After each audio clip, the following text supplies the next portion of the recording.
The moment did not arrive with a broadcast. It did not show up in headlines. It did not announce itself with sirens, speeches, or parades. It began with absence. In the heart of Tehran, when the sun was still a pale promise on the horizon, the corridors of power grew inexplicably quiet. The chairs in the Supreme Leader's office sat empty. The whispered schedules of daily audiences vanished from the day's agenda. Staff lingered outside locked entrances, exchanging glances heavier than any announcement. It was as though someone had pressed pause on reality. Ayatollah Ali Khamenei, the figure at the epicenter of Iran's political and spiritual architecture, was gone from public view. Not out of sight through planned movement, not attending a scheduled ceremony, not delivering a speech. Gone, disappeared into silence. The news did not break. It shuddered into existence. Government spokespeople initially offered nothing. Radio silence, no denials, no confirmations, not even carefully crafted ambiguity, just absence. In moments like this, absence becomes statement. Across the capital, the first effects were subtle. Traffic lights continued, guards stood at government checkpoints, clerics moved through morning prayer. But beneath the surface, something fragile had ruptured. The usual cadence of authority, the rhythm that binds structure to expectation, had been interrupted. Nothing announces instability like silence from the center. Miles away, a U.S. naval fleet was drawing closer. Not a march of banners and bombast, but an unmistakable approach of steel and water. Ships transited through strategic waters, carriers projecting presence without fanfare, destroyers slicing through waves that had once felt familiar and distant. The fleets did not announce themselves with trumpets. They carved their significance into the horizon. Inside the corridors of Tehran's power, the two narratives collided. One was disappearance, the other was approach. The contrast was visceral. Analysts who watched from afar sensed the shift instantly, but those inside the capital felt it in their bones. A leader's absence is not simply a missing person, it is a missing anchor. Leaders do not just occupy positions. They embody expectation, certainty, continuity, and resolve. When that embodiment vanishes, the structure feels weightless. In official circles, loyalists murmured about secure locations and contingency protocols. The argument was procedural. In times of heightened threat, certain leaders relocate to protected environments. Prepare for attack, maintain command continuity, protect the symbol. But that procedural explanation carried shadows. It admitted risk. It acknowledged fear without stating it. The public saw nothing. The private knew everything. The rumor mill began to turn, not with clarity, but with tension. The Supreme Leader was in an underground shelter deep beneath Tehran, fortified, connected through tunnels unknown to the public, shielded from eyes above, but not from speculation below. Daily motion. Some whispered that his absence was precautionary. Others insisted it was more. What happens when the person who stands at the apex of a system vanishes? The system asks, who is next? In Tehran itself, ministers convene behind closed doors. Not crisis meetings requiring overt command, but gatherings filled with fragmented certainty and mounting concern. The absence of leadership does not erase problems. It magnifies them. Security chiefs, generals, intelligence directors, and senior aides sat around tables once reserved for policy. Now they were convening to interpret silence. The clash between the approaching fleet and the disappearing leader created a momentum that could not be ignored. And distance does not calm it. The approaching U.S. fleet was not hundreds of miles away. It was a presence consciousness. Sailors on deck felt the shift long before any flag was raised. The ships moved deliberately, not rushing, not threatening, present. Presence is heavier than announcement. As the fleet drew closer, the ripple effects spread beyond Tehran's inner circles. Across Iran's provinces, communication networks flickered with uncertainty. Rumors seeded themselves in marketplaces and coffee shops. In some districts, unusual orders circulated through government channels. Curfews, travel advisories, security protocols with vague origins. Citizens were not told why, but they felt the change. In global capitals, intelligence feeds lit up with unverified reports and conflicting signals. Analysts combed for imagery, patterns, and nicknames that might indicate where the Supreme Leader was. No confirmed sighting, no speech, no public appearance. This absence became a vacuum, and vacuums are dangerous. They invite projection. They invite assumption. They invite miscalculation. Inside Tehran, senior figures who normally moved with the confidence of institutional certainty now found themselves pausing mid-conversation, seeking subtext in every silence, breathing meaning into every delay. Leaders do not just make decisions. They embody continuity. When continuity disappears, the structure shivers. At sea, U.S. sailors watched radar horizons that carried neither risk nor guarantee. They moved as part of disciplined units trained not to overread information, yet even they could sense the tension shift in the air. Not in signals, not in warnings, but in silence, the absence of clear communication from across the water. The presence of a military force in proximity always introduces possibility, not always of conflict, but always of judgment. On land, Tehran's public remained largely unaware of the internal tremors at first. Daily life continued. Shops opened, bazaars buzzed, cars moved with predictable rhythm. Prayer calls echoed from minarets unaltered. The facade of normalcy persisted. Facades exist for a reason. They cover the cracking foundation beneath. And beneath the facade, reality was reconfiguring. The government apparatus attempted to maintain cohesion. Ministries issued routine orders. Public services operated without interruption. Appearances were kept up. But in emergency channels, a different conversation was unfolding, one focused on succession, contingency, and the delicate balance of authority without its central figure. Because when a leader vanishes, others begin to fill the space. Not immediately, not uniformly, but inevitably. The first cracks appeared in informal channels. Advisors who once whispered advice now spoke openly about interim committees. Deputies circulated versions of constitutional succession. Security chiefs consulted with military elites about lines of command. None of these conversations had been needed 6 weeks earlier, but 6 weeks earlier, a different reality reigned. The approaching U.S. fleet was a known variable, graspable, explainable, trackable. The fleet's paths could be plotted, intentions analyzed, timelines debated. But a vanished leader? That was uncertainty incarnate. And uncertainty is the deadliest condition in geopolitics. By nightfall, Tehran's streets felt a subtle shift. Not overt terror, not chaos. Just an undercurrent, a collective sensation that something had changed fundamentally, even if no one could define exactly what. The disappearing center had created a gravitational pull of anxiety.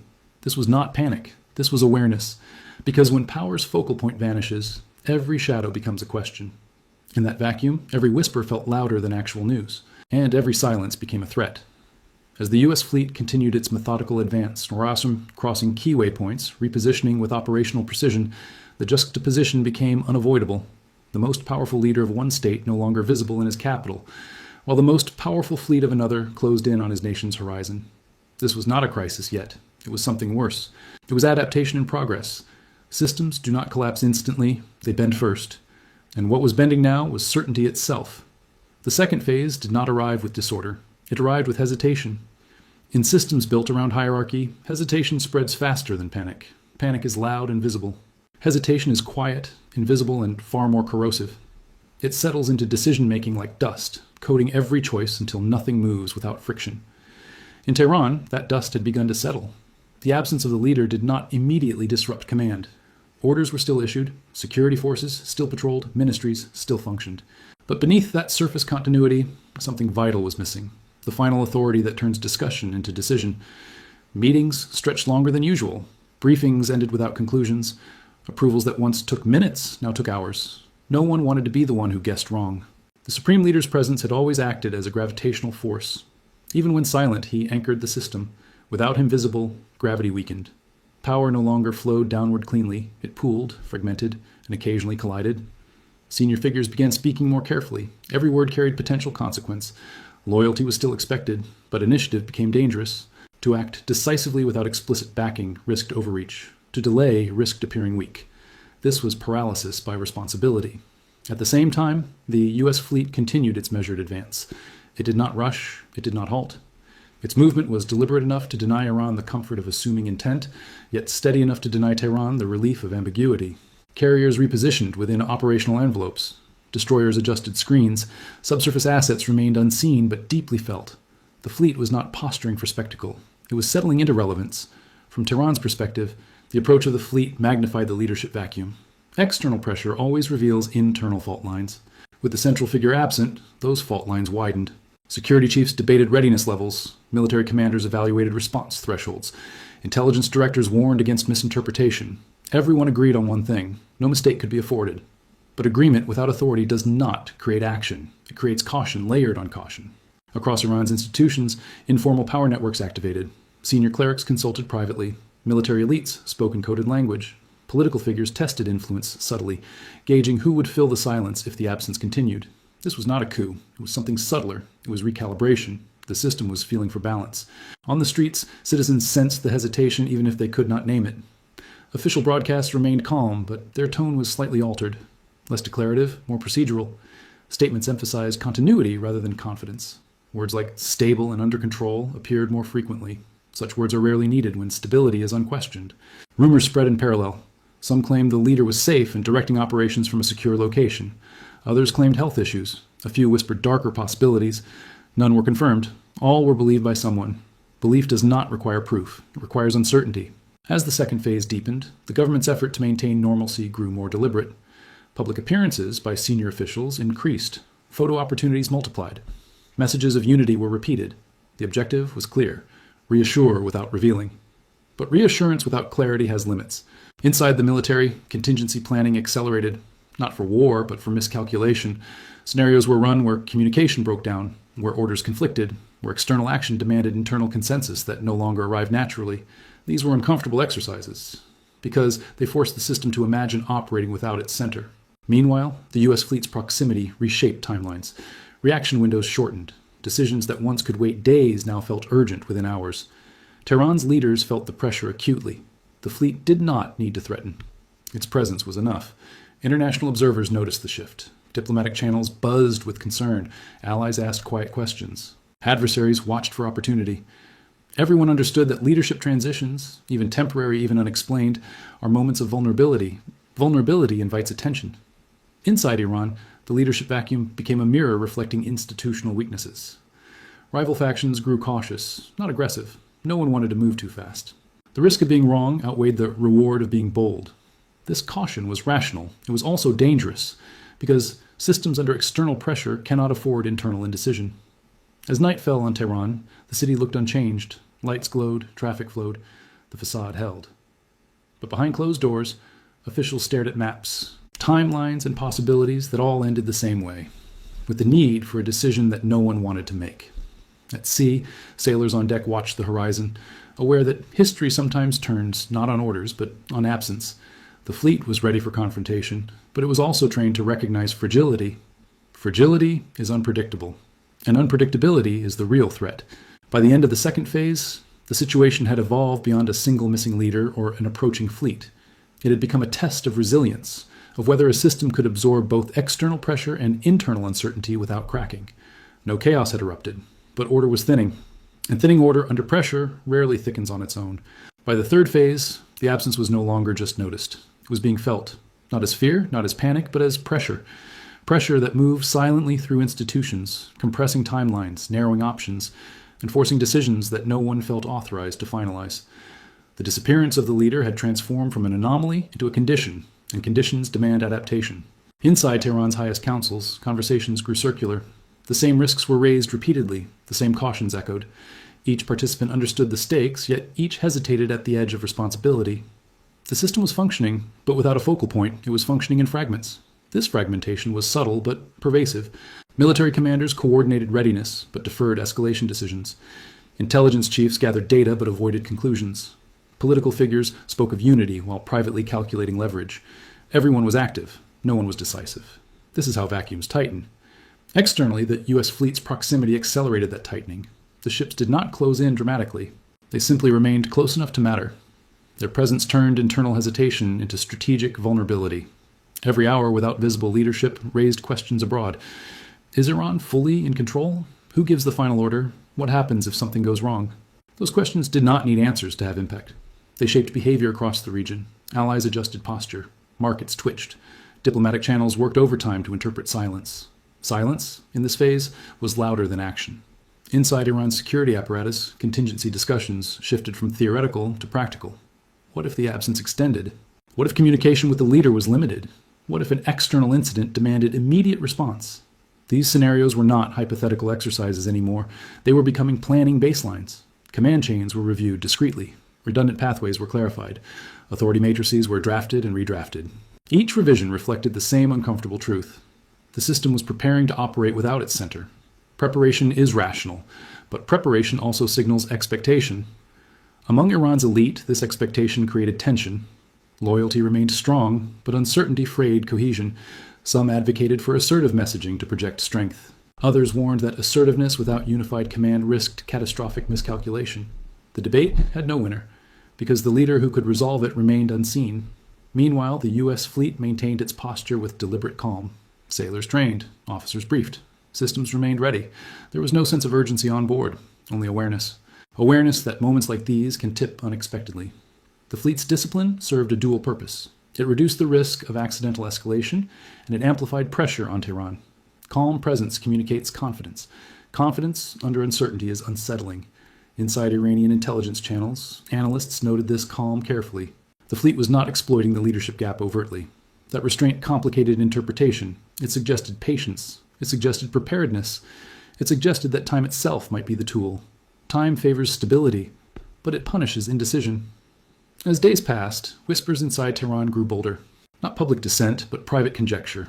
Questions about succession mechanisms, about interim authority, about who would speak if a crisis erupted. These questions were not acts of disloyalty, they were survival instincts. The public facade remained intact. Official statements emphasized continuity and vigilance, yet the cadence of governance felt altered. Decisions took longer. Messaging grew more generic. Specificity faded. Specificity requires authority. The absence also affected Iran's regional posture. Proxy networks and allied groups waited for cues that did not arrive. Without clear signals from Tehran's center, coordination slowed. Silence traveled outward, dampening initiative across networks that normally thrived on direction. This ripple effect mattered. It meant that the leadership vacuum was not contained within Iran's borders. It was reshaping behavior across the region, quietly but unmistakably. International observers began to adjust their language. No one spoke of collapse, but words like uncertainty, transition, and fluid situation entered diplomatic conversations. These words are rarely used lightly. They signal caution. The third phase revealed the paradox at the heart of the moment. Iran was not weaker militarily. Its forces remained intact. Its defenses were ready. Its resolve was not in question. But power is not only about capability, it is about clarity. And clarity had dimmed. As night returned to Tehran, the city's lights still shimmered against the mountains. Life continued. The surface calm endured. Yet beneath it, the system strained under the weight of unresolved absence. The U.S. fleet remained nearby, steady and watchful. Its presence served as a constant reminder that the external environment would not pause while internal certainty was rebuilt. This was the edge, not of war, but of miscalculation. And by the end of the third phase, everyone involved understood that the next development, whatever it might be, would not be driven by aggression. It would be driven by necessity. Because vacuums do not last, they either collapse inward or they are filled. The final phase did not arrive with an announcement. It arrived with realization. Across Tehran, across command rooms, across distant naval bridges and diplomatic offices, the same understanding surfaced almost simultaneously. The disappearance itself had become the event. Not where the leader was, not why he moved, but what his absence now meant. In systems built on centralized authority, continuity is not maintained through paperwork or protocol. It is maintained through presence. When that presence vanishes, even temporarily, the system does not break immediately. It hesitates. That hesitation was now visible everywhere. Inside Iran's governing structure, routines continued, but with friction. Orders were issued, but phrasing softened. Decisions were made, but narrowed in scope. Risk tolerance dropped. No one wanted to make the move that history might later judge as premature, reckless, or disloyal. Authority had not disappeared, but confidence had fractured. This fracture did not produce chaos. It produced over-control. Layers of verification multiplied. Meetings extended. Consensus became mandatory, even when speed was required. The system protected itself by slowing down. Slowness under pressure is dangerous. Outside Iran, the U.S. fleet remained steady, close enough to be consequential, far enough to avoid provocation. Its commanders understood something fundamental. This moment did not require pressure. It required patience. The fleet's stillness became its own form of leverage. Every hour without escalation amplified uncertainty inside Tehran. Every day without clarity tested the resilience of Iran's command structure. No threats were issued, no red lines drawn, no demands made. The silence was intentional. Because silence, in this moment, forced Iran to confront its own internal question. Who decides when the center is gone? Inside Tehran, senior figures began to accept what they had resisted in earlier phases. The absence was no longer temporary in political terms, even if it was temporary in physical ones. It had already altered behavior. It had already shifted balance. The leader did not need to speak for the system to feel his absence. That realization was sobering. Succession protocols were quietly reviewed. Not activated, but understood. Emergency authority matrices were clarified. Communication chains were hardened. The state adapted not toward collapse, but toward redundancy. Redundancy is resilience, but redundancy is also admission. It admits that the system cannot rely on a single node forever. As this adaptation unfolded, something unexpected happened. Stability increased, not because leadership returned, but because the system stopped waiting. It adjusted its expectations. Once waiting ended, paralysis eased. Decisions resumed. Smaller, cautious, but real. The vacuum did not disappear, but it stopped tightening. Iran's institutions learned how to breathe without their center, at least temporarily. That lesson would not be forgotten. The U.S. fleet observed this shift closely. Analysts noted the stabilization signals: reduced internal friction, more consistent messaging, fewer contradictory cues. The moment of maximum vulnerability had passed. Not resolved, passed. That distinction mattered, because it meant the confrontation would not end with drama. It would end with memory. Memory of how close uncertainty came to cascading. Memory of how leadership absence magnified external pressure. Memory of how restraint, not force, prevented collapse. The leader's continued absence from public view remained unexplained, and that too became part of the message. It signaled caution. It signaled survival. It signaled that the system had prioritized continuity over optics. In geopolitics, optics matter, but survival matters more. Gradually, international attention drifted, not because the situation resolved, but because it stabilized. News cycles moved on. Analysts archived their assessments. Markets recalibrated. The world accepted the new baseline, a baseline shaped by one truth. Power does not disappear when a leader vanishes, but it changes shape. For Iran, that shape became more distributed, more cautious, more internally guarded. For the U.S. and its allies, the lesson was equally clear. Proximity combined with uncertainty is more destabilizing than open hostility. Both sides absorbed the experience. No victory was claimed, no defeat declared, no resolution announced. Yet the strategic environment aged. Edges moved inward. Tolerance narrowed. Assumptions hardened. The absence that began as a precaution became a case study, a reminder that modern crises are not defined by explosions or declarations, but by moments when certainty evaporates and systems are forced to reveal how they truly function. This time, the system held, not because it was unbreakable, but because enough people recognized the cost of letting it fail. And that recognition, quiet, heavy, permanent, will shape every future confrontation that unfolds in the shadow of disappearing centers and approaching fleets. Because now, everyone knows, the most dangerous moment is not when leaders speak. It is when they vanish, and the world waits to see who moves next.